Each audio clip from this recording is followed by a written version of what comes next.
बिस्मिल्लाहिर्रहमानिर्रहीम। अस्सलाम वालेकुम। आपकी होस्ट डॉक्टर ज़रका नसीम गालिब हाज़िर है हमेशा की तरह एक खूबसूरत नगीने के साथ। साथियों, हमारा काम है नगीने चुनना और उनकी रोशनी आप तक पहुंचाना। आज जिस नगीने को लेकर हाजिर हुई हूँ वो अदब की दुनिया का बहुत खूबसूरत नाम। आप उस्ताद शायर हैं, मेरी खुशकिस्मती मेरे भी उस्ताद हैं। मुझे आपने शायरी की कई असनाफ से आगाह किया, आपने कई बातें ऐसी मुझे बताई लेरा बनी। ये कह ले कि मेरी शायरी में जो निखार आया वो आप ही की इस्लाह से आया। और कोई भी इंसान माँ के पेट से सीख कर नहीं आता, उसे ज़िंदगी में मरते दम तक सीखते रहना चाहिए। जो लोग कहें कि जी नहीं हम लोग तो सब कुछ खुद हैं, वो गलत है और उनको अपनी इस्लाह कर लेनी चाहिए। मैं इस बात को बड़े वसी कल्ब नज़र से मानती हूँ और बरमिला कहती हूँ कि जी मैंने अपने उस्ताद कहे, मैंने अपने जिसने भी हज़रत अली का भी फरमान है और नबी पाक सल्लल्लाहु अलैहि वसल्लम का भी कि जिसने आपको एक लफ्ज़ सिखाया वो आपका उस्ताद है। और फिर जो आपको इतनी प्यारी चीज़ें बता रहा है, समझा रहा है, तो वो तो फिर आपका है ही उस्ताद, जो खुद एक उस्ताद शायर हो। आप सिर्फ शायरी की हद तक नहीं हैं, आपने कलम के साथ साथ रंगों से बातें भी की। आप बहुत प्यारे मुसव्विर हैं, नक्काश हैं, आप बेहतरीन म्यूज़िशियन भी हैं और ख़ूबसूरत गाते भी हैं। उन्हीं की तरफ चलते हैं। सलीम हैदर सलीम साहब, अस्सलाम वालेकुम। वालेकुम अस्सलाम। सलीम बाबा, आप कैसे हैं? अल्हम्दुलिल्लाह अल्हम्दुलिल्लाह अल्हम्दुलिल्लाह। साथियों, आपको बता दूं, बाबा ने मुझे पहली बार ही बेटी कह दिया था। उस रोज़ से आज तक मैं अपने बाबा को बाबा जान ही कहती हूँ। और ये मेरी खुशकिस्मती है कि अदब में आने के बाद मुझे रिश्ते मिले और उन लोगों ने मुझे वैसे ही प्यार दिया जैसे अल्लाह ताला कहते हैं कि रिश्ते बन जाएं तो अता करता है। ये परवरदिगार का करम है। बाबा जान, आपने कब से लिखना शुरू किया? मैंने बेटा तकरीबन सन 1900 मेरा ख्याल है तकरीबन 70 से शुरू किया मैंने, 1970 से। अच्छा, 1970 से। और मतलब कि पहली किताब जो आई थी आपकी वो करबे ज़ीस्त है। करबे ज़ीस्त है। जी साथियों, उसकी दोबारा जो पब्लिश हो रही है, जो अशात आ रही है ना, वो हमारे इदारा ज़रका पब्लिकेशंस इंटरनेशनल से आ रही है। ज़रूर पढ़िएगा, बड़ी खूबसूरत किताब है। और आपकी जो तीसरी किताब है वो भी इदारा ज़रका पब्लिकेशन से ही आ रही है, उसके बारे में हम आगे चलकर बात करेंगे। अच्छा बाबा जान, वो कौन से सन में आई थी करबे ज़ीस्त? वो तकरीबन 2007 में आई थी मेरा। अच्छा अच्छा, 2007 में। ये आपने सोचा था कि मैं शायर बन जाऊंगा, शायर हो जाऊंगा, या कोई वैसे ही? नहीं, ये मुझे ना मेरे अंदर जरासीम बचपन से। हाँ, होते। मैं पहले ये गायक थे ना जो श्रीनदा, मुनीर हुसैन, तलत महमूद, इनके गीत मैं सुन के तो एक कापी पे लिखता था। अच्छा अच्छा। तो इस तरह वो आहिस्ता आहिस्ता आहिस्ता आहिस्ता थोड़े से समझ में आने लगे मेरे अशार। जी जी। फिर मेरी शादी हो गई। अच्छा। फिर शादी के बाद माशाल्लाह बड़ा बच्चा भी था नहीं, तो फिर मैंने मंजूम ये कोशिश की, जसारत की। तो फिर मुझे थोड़ा सा, फिर मेरे पास एक पेंटिंग बनवाने के लिए एक प्रोफेसर तजम्मल सलीमी वो आए। तो मैंने उनसे कहा, मैंने कहा मुझे शौक़ है शायरी का। कहते आप जैसे आता है ना, गलत मलत जो भी है वो आप लिखें, फिर मैं आपको बैठ कर समझाऊँगा। प्रोफेसर तजम्मल सलीमी साहब जो थे। तजम्मल सलीमी जी जी। प्रोफेसर, जी जी। बहुत अच्छे शायर थे। हाँ जी। तो सियालकोट में है। अच्छा। तो फिर उन्होंने मुझे समझाया कि काफिया जो है ये सरवाला होता है और रदीफ जो लाड़ा होता है, यानी रदीफ चेंज नहीं हो सकता, काफिया तो चेंज करेंगे आप। हाँ। तो फिर फिर उसके बाद मैंने यूनुस रिजवी साहब, अल्लाह ताला गिरी के रहमत करे, वो उनको मैंने फिर मंजूम तरीके से उनका हाथ थामा और उन्होंने मेरा हाथ थामा। किन्होंने? तो फिर मोहम्मद यूनुस रिजवी जी। वो इतने कमाल के शायर थे कि सियालकोट में 5-6 टीमें थी और वो सब के साझे थे, इतने अजीम लोग थे। और उनकी अजमत का ये अंदाज़ा करें कि इनकम टैक्स में सुपरवाइज़र के अहदे से रिटायर्ड हुए जी। और सारी उम्र अपने भाई के किराएदार रहे। वाह, देखिए कितने अजीम लोग होते थे। हाँ, इनकम टैक्स का चपरासी मान नहीं होता। तो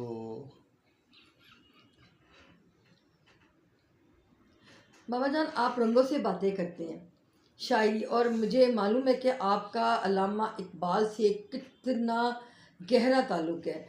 आपका रूहानी रिश्ता है उनके साथ, कि उनका ज़िक्र आता है और आपकी हालत वो हो जाती है, आँखों से आंसू शुरू हो जाते हैं, चश्म तर हो जाती है आपकी, और आपके वजूद में एक कपकपाहट सी शुरू होने लगती है। ये आपकी अकीदत का वो है। और सबसे अच्छी बात यह है कि अगर मुझे उनसे चाहत है ना, तो उनको भी मुझसे है। वो इसलिए कि सियालकोट सही। उसके बाद मैं जब काम सीख रहा था, काम कर रहा था, तो मेरे साथ ही रतन सनमे के साथ उनका वो ईवान इकबाल, उनकी किताबें वहाँ बिकती थी जी। इकबाल अकेडमी। जी जी। फिर मैं अंदरून भाटी गेट रहा। 15 रुपये महीने का किराया, मैंने किराए पे एक कमरा लिया होता। तो उसके साथ ही ये वो कुछ याद है कौन से सन की बात है? ये तकरीबन ये तो मेरा ख्याल है 70-75 होगी वो। सही। 5-6 साल के बाद ना फिर मैं फिर लाहौर मुंतकिल हो गया ये आर्ट सीखने के लिए। तो फिर वहाँ मैंने कमरा लिया। तो थोड़े से फासले पे वो रहते थे इलामा साहब लहर अहमद। तो उन्होंने भी मुझे कराची गया तो गुलशन इकबाल में रहा। अच्छा जी। यहाँ इकबाल टाउन में हूँ। हाँ जी। वो भी तो मुझे साथ साथ रखते हैं। हाँ बिल्कुल, ये बात उनकी ये नवाजिश है, उनका करम है मुझ पे। तो वो इसी तरह से आपका शौक फिर डेवलप हो गया शायरी का ना, पढ़ कर सुन कर गाने सुनकर। तो जो आपका ये है रंगों से बातें करने का, ये फिर मैं जब सियालकोट से यहाँ आया ना, मुझे शौक था आर्टिस्ट बनने का। तो फिर मैं आके यहाँ कुछ उस्तादों की जूतियाँ सीधी की। फिर बड़े बड़े अच्छे हमारे उस्ताद, वो उनके मैं ज़ेरे साया रहा और काम करता रहा। फिर आहिस्ता आहिस्ता आहिस्ता आहिस्ता तो मुझे ये समझ आती गई और मेरा शौक जो बढ़ता चला गया। तो मौसीकी से तो आपको बचपन से ही लगाओ, तभी शायर बन गए। मौसीकी से मुझे बचपन से ही लगाव था। तो उस वक्त तो मैं इतना अच्छा, अल्लाह बख्शे मोहम्मद रफ़ी साहब, उनके वो तीव्र जो सुर है ना, वो गाने जो उन्होंने इंतहा ऊंची आवाज़ में गाए, मैं गा लेता था। अब चूँकि उम्र 81 है, तो अब वो और कुछ बीमार भी रहता, सांस की तकलीफ़ है, फॉलोज है। तो ये चीज़ें जो है ना, ये चीज़ों ने मुझे वो उस तरह उस काबिल नहीं रखा। यानी अब वो बात नहीं है जो पहले मेरी आवाज़ में थी। अल्लाह पाक आपको लंबी उम्र दे, सेहत दे। आप तो हमारे मुल्क का इतना असासा, कीमती असासा है, और नस्ल नौ के लिए मशले राह हैं। हमारे लिए तो आप बहुत कीमती हैं, हमेशा से दुआ गो। और मेरे तो आप बाप की जगह भी और उस्ताद भी, तो मुझे तो आपकी बहुत ज़रूरत है। बाबा जान, ये बताइए कि ना, मतलब कि आप किताबें जो आपकी हैं, उसमें आपने कुछ देखा कि कोई उनको समझने वाला भी आपको महसूस हुआ कि ये बड़ी बैड लक मैं से कह सकता हूँ कि मेरी औलाद में से भी कोई इतना शौकीन नहीं है, और वो उनको शौक़ नहीं है शायरी का। और बच्ची है, उसको तो बिल्कुल ही नहीं है ना, उसको तो बिल्कुल ही नहीं है, कभी उसने नहीं जिक्र किया। हालांकि जो इधर रहता है नदीम, तो वो कभी कभी बात करता है मुझसे। बाकी दो जो बाहर हैं, वो मेरी खिदमत तो इंतहा की करते हैं, जैसी औलाद मेरी है। अल्लाह ताला को ललम की औलाद हो, और इतने साले और इतने तैयब और इतने नेक बच्चे हैं। मैं अच्छा, एक यहाँ जो नदीम मेरा बेटा है, वो कहने लगा आप हमारी तारीफ़ क्यों करते हैं? मैं कहा बेटा, आप हैं ही तारीफ़ के लायक, ना सिगरेट, ना पान, ना गलत सोसाइटी, जवानी में भी आपने यानी आपके कदम लड़खड़ाए नहीं। हाँ, ये बहुत बड़ी तो बात होती है। आपने जवानी को भी संभाल के रखा। संभाल के रखा। तो वो कहता है कि आप हमारी तारीफ क्यों करते हैं। मैं कहा बेटा आप हैं ही अब तारीफ तो वो खुद भी बाप है। नदीम भाई से मैं मिली हुई हूँ। कहते नहीं नहीं कोई वजह होगी। मैं क्या वजह। कहता है वजह ये है कि आपने हमें रिस्क हलाल 10 माहम की मजदूरी करके हमें रोटी दी। यही तो सारी हमें प्यारी बातें हैं। तो अल कासब वीर बल्ला अल्लाह ताला की ज़ात कहती है कि कसब करने वाला मेरा दोस्त है। अच्छा बाबा जान, यहाँ पे मुझे आपकी ना एक बात बड़ी वो आ रही है कि हम सोच रही हूँ कि हम ना अपने नाज़रीन के सामने वो शेयर करते हैं। मैंने देखा कि जो बहुत बहुत ईमानदारी से कमा रहे हैं ना, उनकी औलाद अगर गलत रास्ते पर चल भी निकले तो एक वक्त ऐसा आता है कि वो ज़रूर पलटता है और अच्छे काम करता है, और उसकी जो डगर है वो फ़ौरन चेंज हो जाती है। वो कहते हैं ना, कट आ गया उसका, बिल्कुल बदल जाता है, वो मोड़ ऐसा आ गया। ये उस कमाई की वो बरकत होती है जिससे कि वो बदलता है। रिस्क और हलाल बड़ी रिस्क हलाल, माफ़ करें, माफिया जिसे कह लें, गलत।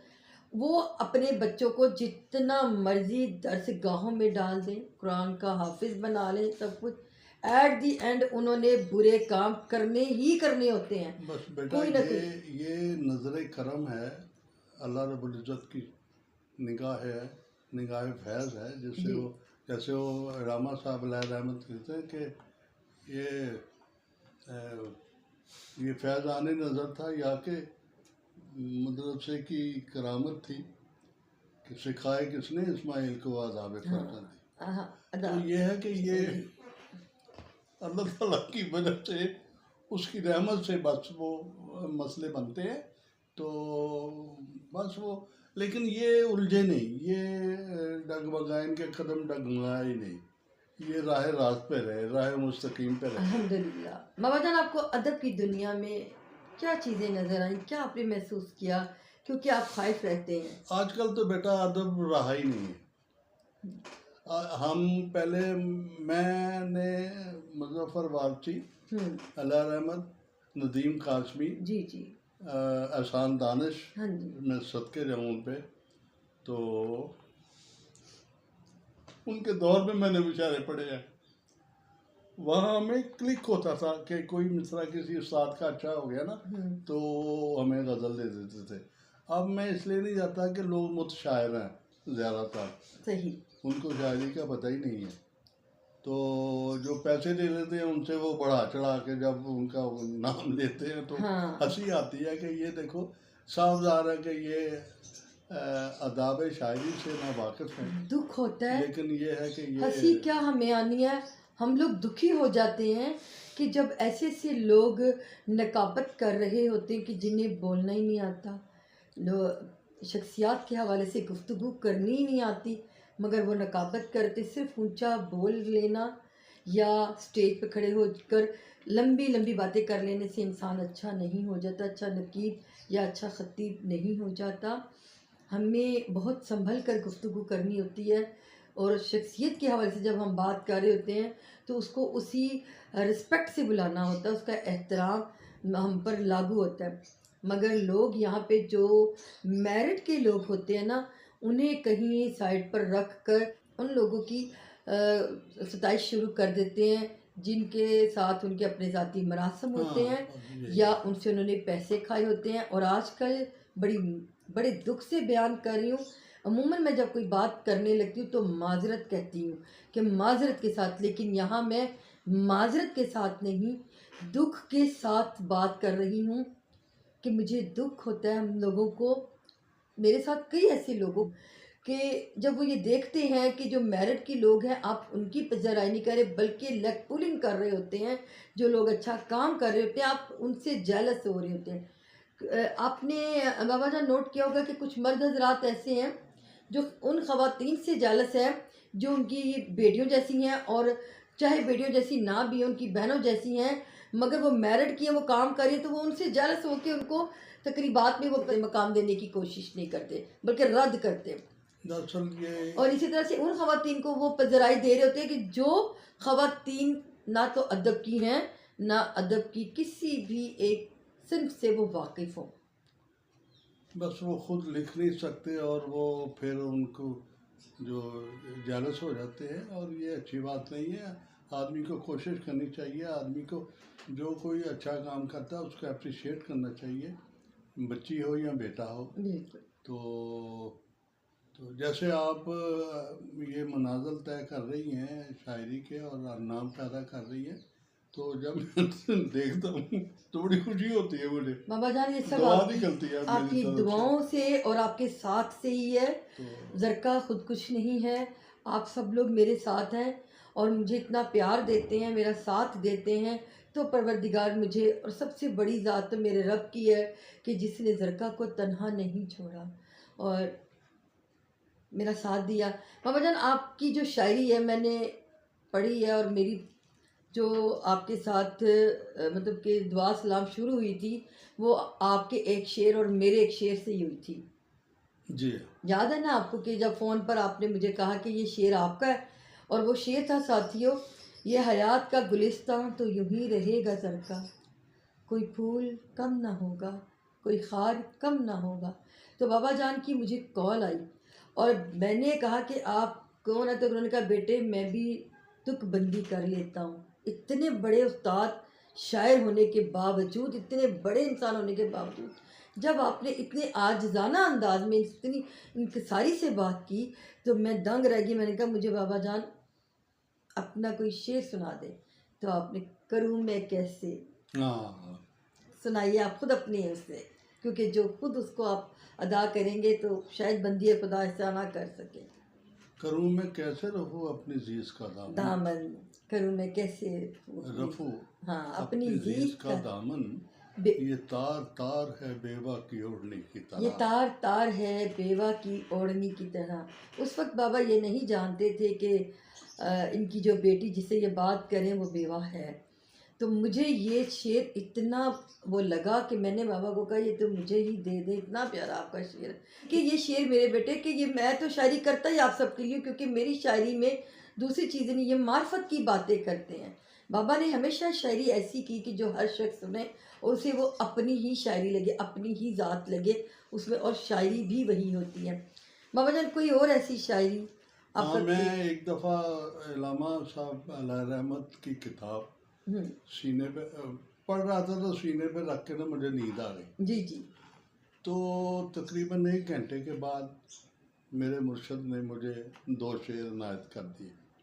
हम्म, तो वो 2 शेर है कि तेरा सोज़े दरूं क्यों तश्ना और नाकाम है अब तक, दरूं बीनी से इसको देख के तकसीर किसकी है, मेरे अफकार को बख्शी ये कितने रूह बेदारी, बताऊं क्या मेरी गुफ्तार में तासीर किसकी मेरे है। अफकार बताऊं क्या? तो तकरीबन काफ़ी मेरे शेर हैं कि तेरी आहे सहर को बेअसर है, तो अपनी ज़ात से बेखबर है। वाह, क्या कहने।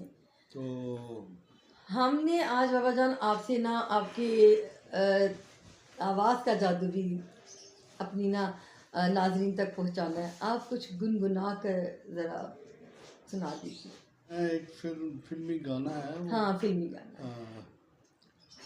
उनकी सूरत नजर आए तो गजल कहते हैं, हुस्न को चांद जवानी को कंवल कहते हैं, उनकी सूरत नजर आए तो गजल कहते हैं, वो तेरे हुस्न की कीमत से नहीं है वाकिफ, पंखड़ी को जो तेरे लब का बदल कहते हैं, उनकी सूरत नजर आए तो गजल कहते हैं।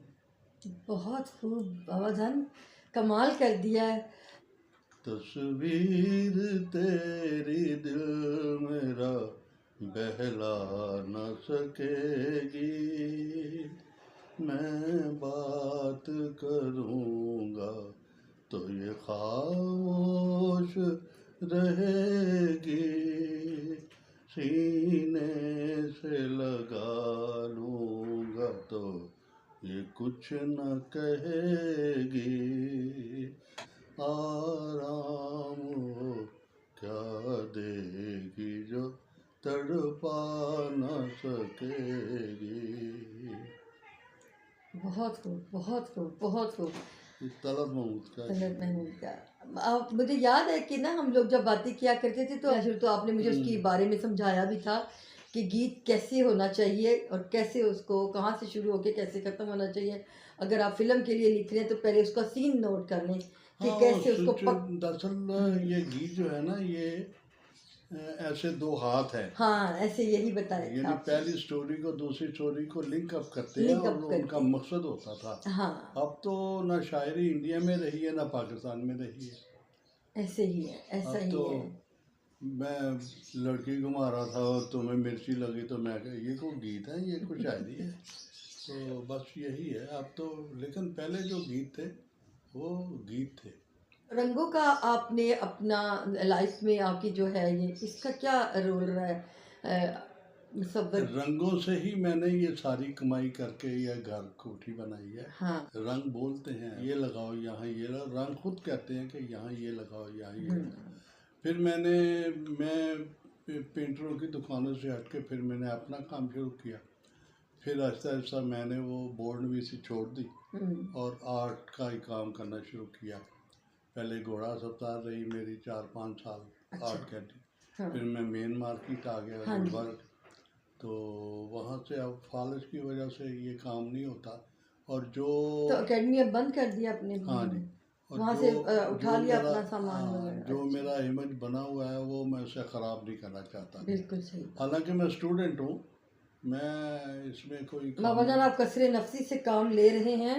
नहीं, सारी साथियों, उम्र मैं याद आपको नहीं। बता दूं कि ये वो शख्सियत है, वो अजीम शख्सियत है कि जिसने कभी भी अपने काम को खुद गा गा के नहीं बताया, नमूदो नुमाइश से आ रही हैं, गोशा नशीनी इख्तियार की हुई है और आप अपने हर काम में अबूर हासिल किए हुए हैं। अल्लाह पाक ने, अगर आप शायरी करने लगे हैं तो कभी आप इनकी किताबें पढ़ें, मताए ज़ीस्त, करबे ज़ीस्त। मैं आपको बताऊं कि जब आप पढ़ने लगते हैं तो सच में उसमें डूबने लगते हैं। शायरी वही होती है कि जब आप उसको पढ़ें तो आपको समझ जाए कि वो कैसे। और इसी तरह से जब आपकी मैंने पेंटिंग देखी है ना, कोई भी उसमें कोई ऐसी चीज़ कोई भी एक तस्वीर उठाएं, आपको उसमें कहीं ना कहीं कुदरत का वो शाकार मिलेगा कि परवरदिगार ने इंसान को वाकई अशरफुल मखलूक़ात बनाया है। तो मेरा मकसद सिर्फ इनको इसलिए यहाँ पर लाना था कि मैं आप लोगों को बताऊं कि ये वो नगीने हैं कि जो गोशा नशीनी इख्तियार कर चुके हैं। कुछ ख़ाइफ़ हैं ज़माने से, कुछ ख़ाइफ़ हैं अपने अदब की दुनिया से और कुछ ख़ाइफ़ हैं अपने हालात से। अल्लाह, मेरी 5 पेंटिंगें अमेरिका गई हुई हैं, जी। कैलिफोर्निया में जी। वहाँ लगी हुई हैं। तो अब चूँकि जो मेरा इमेज बन गया ना, हाँ जी। वो मैं उसे ज़ाया नहीं करना चाहता। सही। तो इसलिए मैंने काम ख़राब या गलत करने से बेहतर है कि काम ना करूं। बहुत सही सोच है, बहुत जो सही सोच है। जो अल्लाह ताला ने मेरी इज्जत बनाई है लोगों में, वो कायम रहे, बस यही है। मामा जान, आप कोई पैगाम हमारी ना उसको आवाम को देना चाहें? अवाम को क्या, अवाम है ही नहीं, ये अवाम नहीं बन सकी बेटा। ये लोगों का हजूम है, जैसे पंजाबी जी कहते ने हड़ आया है बंदियां दा। हाँ। ये बंदियां दा हड़ है। उनको ये कोई चीज़ फेंकने की, रखने की, बोलने की तमीज़ ही नहीं है। तो बस ये है कि अल्लाह ताला उनको आगाही दे और अल्लाह ताला जनाब रसूल अकरम सल्लल्लाहु अलैहि वसल्लम से निस्बत कायम करने की कोशिश करें और अल्लाह रब्बुल इज़्ज़त को खुश करने की कोशिश करें। ऐसे काम करें जिनसे खुशनुदी मिले और अल्लाह की जिनसे खुशनुदी अल्लाह हासिल। रब्बुल इज़्ज़त और अल्लाह के हबीब रहमतुल आलमीन सल्लल्लाहु अलैहि वसल्लम वो खुश हों। तो ये उनके लिए देखें ना, यहाँ वो कहते हैं ना कि तेरे आज़ाद बंदों, अल्लामा साहब लहर अहमद, तेरे आज़ाद बंदों की न ये दुनिया न वो दुनिया, यहाँ मरने की पाबंदी वहाँ जीने की पाबंदी। तो उनकी तो हर यहाँ बात जो मरने है, की पाबंदी, वहाँ जीने की हाँ। पाबंदी, क्या तो खूबसूरत शायरी। उनकी तो शायरी को जो, अच्छा वो अंग्रेज़ लोग कहते थे कि हम एटम से नहीं डरते, हम इकबाल की कलम से डरते हैं, जो कि लोगों को बेदारी देना चाहते हैं, जो लोगों को जनाब रसूल सल्लल्लाहु अलैहि वसल्लम का गरीदा बनाना चाहते हैं, जो उनकी सीरत को पढ़ें और उनकी सीरत के करीब जाने की कोशिश करें। बाबा जान, जो आपकी तीसरी किताब आ रही है, हाँ उसका जी, क्या नाम है? आप बसात अजीज है, हमारे नाजरीन को अजीज मताए अजीज बसात अजीज। बसात अजीज। आप ये ना साथियों किताब बाबा जान, आपने उसमें जो शायरी की है वो अपने थोड़ा सा बताएं कि उसके बारे में आपने उसमें ज़्यादातर किस उस पे लिखा है? उसमें मैंने एक गज़ल कही है जो कि ना आज तक पाकिस्तान में कही गई है ना इंडिया में कही गई है। कुछ याद है कि अगर आप हाँ, बिल्कुल बिस्मिल्लाह अता करें। उनके कुछ शेर मैं आपसे गुजारिश करता हूँ, अर्ज़ करता हूँ कि मुझको देखा कि ये बंद करके वो दर 1/2। वाह, बड़ी खूबसूरत ये कलाम मैंने आपका सुना था जब आप हाँ, शुरू कर रहे थे। मुझको देखा कि ये बंद करके वो दर 1/2, और की मुझ पे मोहब्बत की नज़र 1/2, और उसकी आंखों में बिछड़ जाने का मौसम आया, या मंजर कह लें, उनकी आंखों में बिछड़ जाने का मंजर आया। उसने बांधा था भी रख्त सफ़र 1/2। मंजर ज़्यादा अच्छा लग रहा है, हाँ, इसमें ज़्यादा सूट की है। उसकी आंखों में बिछड़ जाने का मंजर आया, उसने बांधा था भी रख्त सफ़र 1/2। अब देखें, अच्छा एक शेर मैं, ये मेरे जहन में नहीं आ रहा, तो जो मुझे ज़्यादा अजीज़ है इनमें से, कि नफ़रतें आलम तन्हाई का बायस होंगी, नफ़रतें आलम तन्हाई का बायस होंगी, होके तकसीम ये रह जाएगा घर 1/2। आहा, तो लड़खड़ाया हूँ तो ये एहसास हुआ है मुझको, मुझ पे बाकी है अभी मैं का सफ़र मैं का असर 1/2। वाह, क्या लड़ खूबसूरत। लड़खड़ाया हूँ तो, हालांकि मैंने ज़िंदगी में एक ज़ुबान पे एक कतरा नहीं देखा, लेकिन वो काफ़ी है कि मेरे से ना, लड़खड़ाया हूँ तो एहसास हुआ है मुझको, मुझ पे बाकी है अभी मैं का सफ़र असर 1/2। तो साथियों, हम आपको सिर्फ ये बताना चाह रहे हैं कि जो आपकी किताब इस वक्त आ रही है, इदारा दरका पब्लिकेशन इंटरनेशनल से शाया हो रही है, ये किताब आपको एक पैगाम देती है और हर किताब आपको एक मैसेज देती है। आप किताबों की तरफ अगर रुझान नहीं करेंगे तो हम बहुत पस्तियों में चले जाएंगे। जब से हमने किताब का दामन छोड़ा है, हम रुस्वा हो गए हैं कि ये किताब आप ज़रूर पढ़िएगा। लड़खड़ाया हूँ तो एहसास हुआ है मुझको, मुझ पे बाकी है अभी मैं का असर 1/2।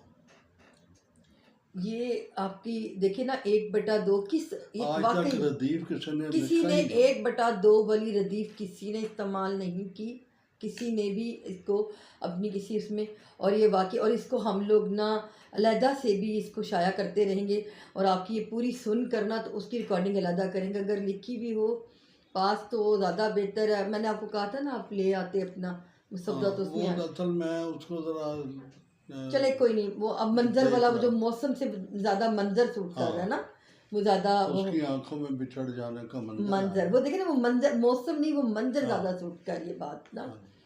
तो क्योंकि अगर चलते वक्त हम बात कर रहे हो, उसने बांधा था अभी रख्त सफ़र 1/2। वाह, आय हाय क्या। तो भी ये अपना साथियों, ये किताब आप ज़रूर पढ़िएगा, अपना बहुत सा ख्याल रखिएगा। बाबा जान, आप कुछ हमारे इदारे के बारे में या अपनी इस बेटी के बारे में अगर कहना चाहें तो मुझे खुशी होगी। मैं यहाँ बैठ के देख रहा हूँ, और आपने जो कुछ किताबें दिखाई हैं उनके टाइटल और ख़ुसूसन उसकी कंपोजिंग जी, वो बहुत मोतबर है और बड़ी नुमायाँ है। अक्सर किताबों में ये इतनी अच्छी नहीं होती ड्राफ्टिंग और इतनी अच्छी कंपोजिंग मैंने बहुत, बल्कि मैं कहता हूँ कि ये मेरी हिस्ट्री में जितनी भी किताबें आई ना, उनसे ये आपकी जो कंपोजिंग है ना वो ज़्यादा मोतबर है। बहुत और शुक्रिया बाबा। वो और रेट आप बड़ा मुनासिब है इस बढ़ती महंगाई के उसमें। हमने लोगों से कमाई नहीं की। मैं लोगों को ना चैलेंज करती हूँ कि कोई मेरे जितनी किताब छाप कर दिखाए और इस तरह इतनी सस्ती।